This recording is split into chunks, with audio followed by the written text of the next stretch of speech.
बादलों से ढकी घाटियां, धरती और आसमां के मिलन का नजारा, भंवरदार घाटियों में आबाद दिलकश दुनिया।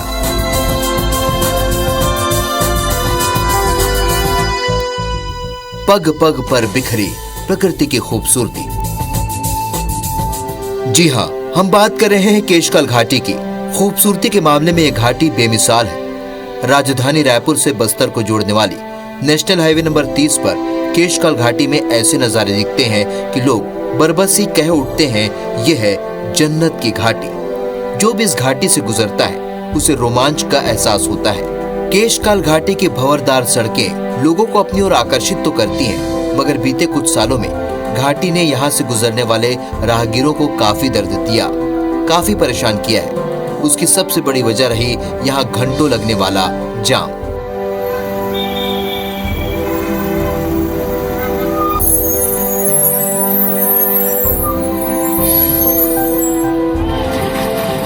केशकाल घाटी में आए दिन यही तस्वीरें सामने आती हैं। घाटी में ऊपर से लेकर नीचे तक यूं ही वाहनों की कतार नजर आती है। दशकों से बस्तर और रायपुर से जोड़ने वाली इकलौती सड़क पर बार बार जाम लगने से राहगीरों के साथ साथ परिवहन कारोबारियों को भी नुकसान उठाना पड़ रहा है। हालांकि घाटी में जाम से निजात पाने लाखों करोड़ों रुपए फूके जा चुके हैं, मगर यहाँ जाम लगना बदस्तूर जारी है। आखिर केशकाल घाटी जाम का अड्डा क्यों बना? तमाम प्रयासों के बावजूद घाटी में जाम का हल क्यों नहीं निकल रहा? और क्या है जाम का समाधान? देखिए हमारी खास पड़ताल। नमस्कार, मैं हूं नरेश मिश्र। स्वागत है आपका हमारी खास पेशकश पड़ताल में आज हम बात करेंगे बस्तर के केशकाल घाट की और इस घाट में लगने वाले जाम की वजह से बस्तर के लोगों को होने वाली परेशानी की। दरअसल केशकाल घाटी से होकर गुजरने वाली नेशनल हाईवे नंबर 30 को बस्तर की लाइफलाइन भी कहा जाता है। समूचे बस्तर संभाग के जिला मुख्यालय से होता हुआ ये राष्ट्रीय राजमार्ग एक तरफ बस्तर को राजधानी रायपुर से जोड़ता है तो दूसरी तरफ ओडिशा से प्रतिदिन इसी राष्ट्रीय राजमार्ग से सैकड़ों माल भाड़ा वाहन बस्तर की व्यापारिक जरूरतों को पूरा करने के लिए आवाजाही करते हैं। राजधानी रायपुर की तरफ से 300 किलोमीटर लंबे इस राष्ट्रीय राजमार्ग का सबसे मुश्किल हिस्सा है केशकाल की ये घाटी। इस बड़े घाट में आए दिन जाम और सड़क खराब होने की वजह से न केवल हादसे होते हैं बल्कि बस्तर को करोड़ों रुपए का नुकसान उठाना पड़ता है। बहुत ज़्यादा दिक्कत है भैया। केशकाल घाट में स्थिति ये है कि यहाँ का बाईपास जो है पिछले 6-7 साल से अधर में लटका हुआ है। कोई ध्यान नहीं दे रहे, ना कोई शासकीय कर्मचारियों से, ना राजनीति जो अपने पद पे बैठे हुए लोगों से, किन्हीं से भी कोई आशा की किरण नज़र नहीं आ रही है। इतनी दिक्कतें होती हैं यहाँ पर 6-6 घंटे 8-8 घंटे। मैं खुद एक बार 12 घंटे तक केशकाल घाट में फंसा था। 70 के दशक तक देर रात केशकाल घाटी पहुंचने वाले व्यापारी टोकन सिस्टम का इस्तेमाल किया करते थे। पुलिस घाट पार करने के लिए एक ही टोकन जारी करती थी। जब वाहन चालक एक तरफ से घाट पार करके दूसरी तरफ पहुंचता था तो दूसरी तरफ से वाहन चालक को ये टोकन देता।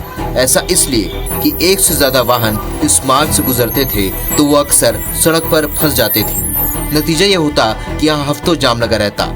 केशकाल घाटी में जाम से बचने का ये तरीका दशकों पहले अपनाया गया था, जिसके बाद इसे बंद कर दिया गया। जाम की समस्या से छुटकारा पाने अब घाटी में काफी काम हुआ है, लेकिन तरक्की के लाख दावों के बावजूद हालात कुछ नहीं बदले। अब भी यहाँ आए दिन कई किलोमीटर लंबा जाम लगा रहता है। जाम भी कोई 1-2 घंटे का नहीं, बल्कि ऐसा कि उसे क्लियर होने में कई बार 2 से 3 दिन भी लग जाते हैं। बड़ा सवाल यह है कि केशकाल घाट में आखिर इतना जाम लगता क्यों है। करीब 5.5 किलोमीटर लंबे इस घाट में 11 खतरनाक मोड़ हैं और जिस पहाड़ पर यह घाट बना हुआ है वो 561 मीटर लंबा है। इस ऊंची पहाड़ी पर सड़क उतारने के लिए 11 खतरनाक सकरे मोड़ बनाए गए हैं, जिसमें आए दिन हादसे होते हैं।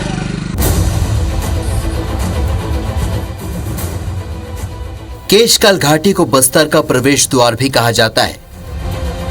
फूलों से लदे पेड़, पहाड़ों और सकरी घाटियों के बीच बेहद खूबसूरत नजर आता है। केशकाल घाट की खूबसूरती जितनी मोहक है उतने ही खतरे भी हैं। घाटी को पार करने करीब 1000 फीट लंबी चढ़ाई पूरी करनी पड़ती है। प्रदेश के सबसे ऊंचे घाटों में से एक केशकाल घाटी में 11 मोड़ है। सभी मोड़ काफी सकरे हैं, जहां छोटी सी चूक भी बड़े हादसे की वजह बन जाती है। सबसे ज्यादा मुश्किल भारी माल वाहकों को होती है। सकरे मोड़ पर गाड़ियों को मोड़ने के दौरान अक्सर बड़ी गाड़ियां रास्ते में ही पलट जाती हैं और इन गाड़ियों को हटाने और रास्ते को दोबारा बहाल करने में लंबा वक्त लगता है। आंकड़े भी बताते हैं कि केशकाल घाटी में सफर करना कितना खतरनाक है।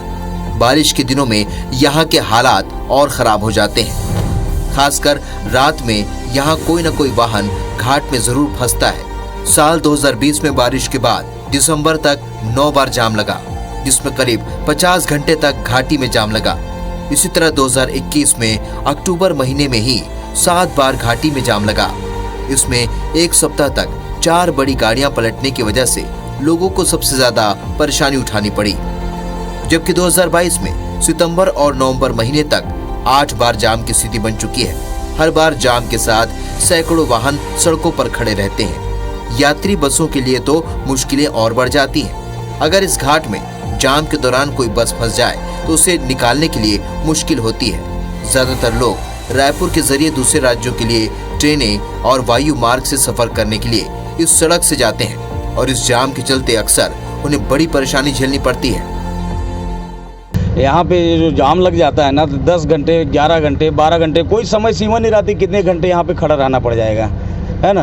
और बाईपास रोड जो चालू करने के लिए बोल रहे हैं, तो बाईपास का तो हमको लगता ही नहीं कि कब चालू करेंगे, कब बन पाएगी।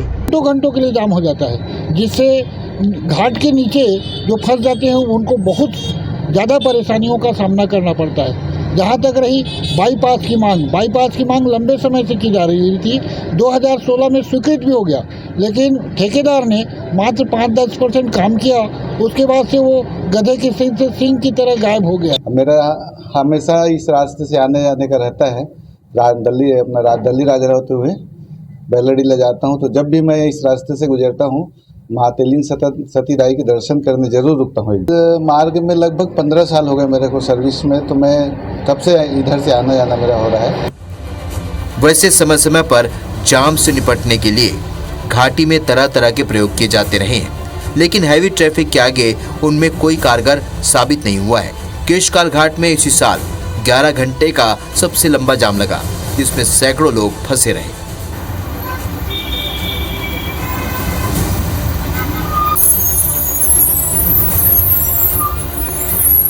केशकाल घाट में सबसे ज्यादा परेशानी भारी और बड़े वाहनों की वजह से होती है। दरअसल दक्षिण भारत के आंध्र प्रदेश, तेलंगाना और कर्नाटक राज्यों से जो भी भारी सामान मध्य और पूर्व भारत की तरफ भेजा जाता है, वे सभी वाहन इसी मार्ग का इस्तेमाल करते हैं, जबकि ये मार्ग भारी वाहनों के लिए बिल्कुल भी उपयुक्त नहीं है।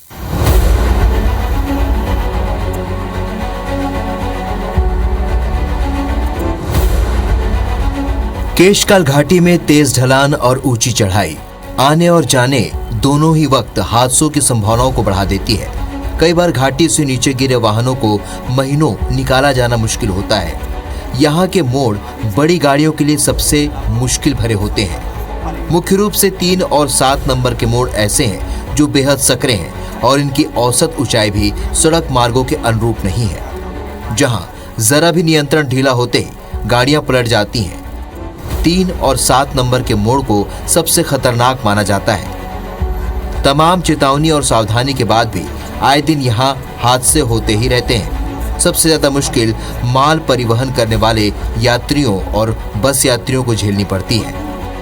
सैकड़ों गाड़ियों की लाइन यहाँ लग जाती है जाम में, या जब घाट में जाम होता है तो केशकाल के इधर से लेके उधर घाट के नीचे तक के, उनके कारण अलग परेशानी होती है। जो यात्री जन है उनको खाने पीने की दिक्कत, यहाँ कोई व्यवस्था नहीं, जंगल में लोग फंसे पड़े रहते हैं। घाट के नीचे अब परेशानी होने का मेन चांस ये है कि जैसे अब घाट के नीचे अगर गाड़ी फेल हुई, जिसके पास कोई साधन मंगा लिए इधर उधर से, जिनका पास में है तो कहीं चले गए, निकल गए, और नहीं तो गाड़ी में बैठे हैं, ना कोई वहाँ खाना खाने की व्यवस्था, ना पानी पीने की व्यवस्था।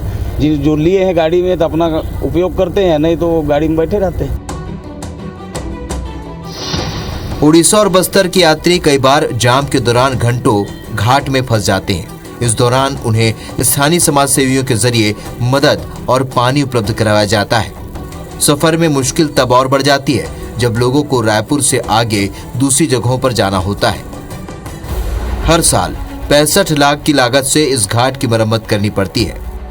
साल दर साल लाखों रुपए की मरम्मत इस घाट को सुचारू रखने पर की जाती है। बार बार लगने वाले जाम के बाद 2017 में घाट के मुख्य सकरे मोड़ों को चौड़ा करने का काम हुआ। साथ ही वैकल्पिक मार्ग तैयार करने के लिए भी टेंडर की प्रक्रिया शुरू की गई थी। हालांकि काम अब भी अटका हुआ है। राष्ट्रीय राजमार्ग नंबर 30 में केशकाल घाट का निर्माण 1910 में हुआ। ये वो वक्त था जब बस्तर में भूमकाल आंदोलन चल रहा था।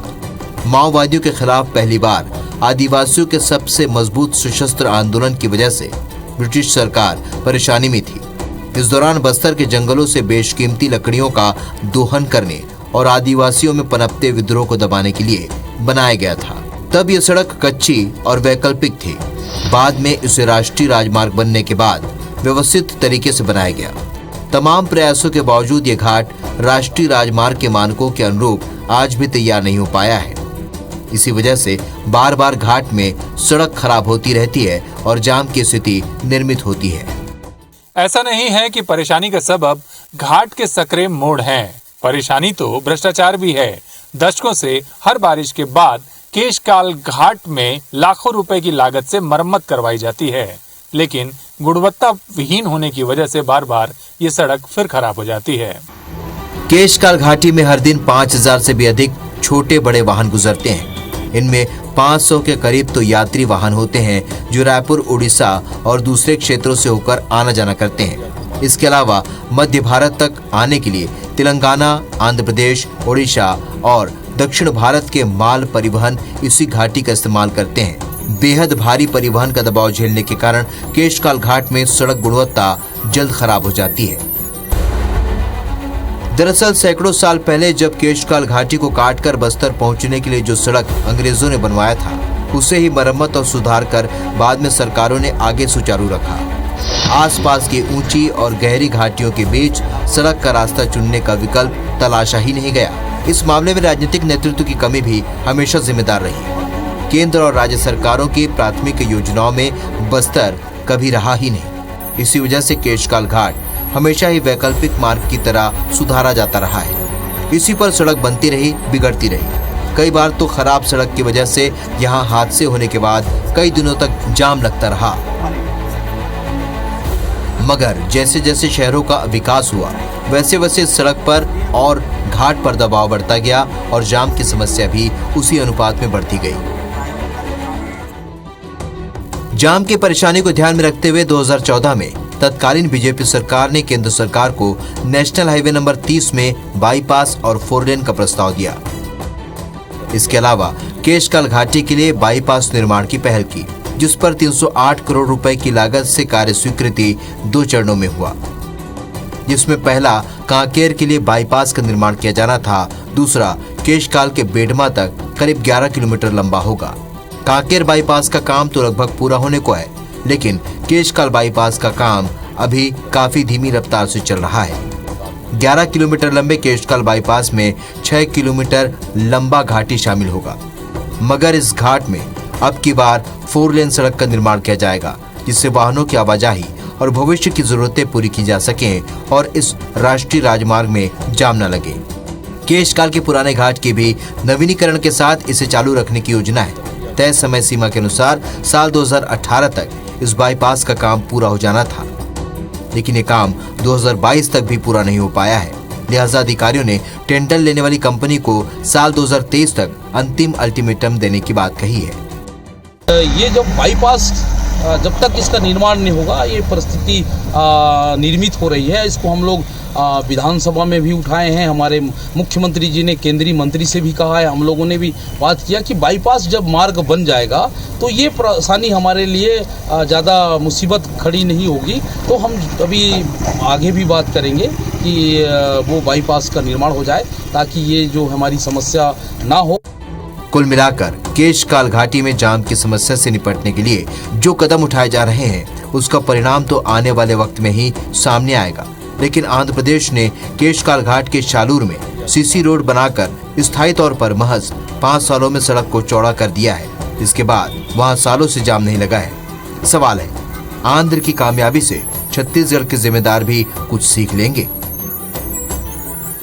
हमारी आज की पड़ताल में बस इतना ही। दरअसल बस्तर के लोगों की समस्याओं की आवाज सरकारें काफी देर से सुनती हैं। यही हाल केशकाल घाट में भी है। सीमावर्ती राज्यों में इस तरह की समस्याओं का समाधान समय रहते और काफी पहले किया जा चुका है। बावजूद इसके बस्तर दशकों से इस परेशानी से जूझ रहा है। कैमरामैन सोमेश के साथ नरेश मिश्र, IBC 24 बस्तर।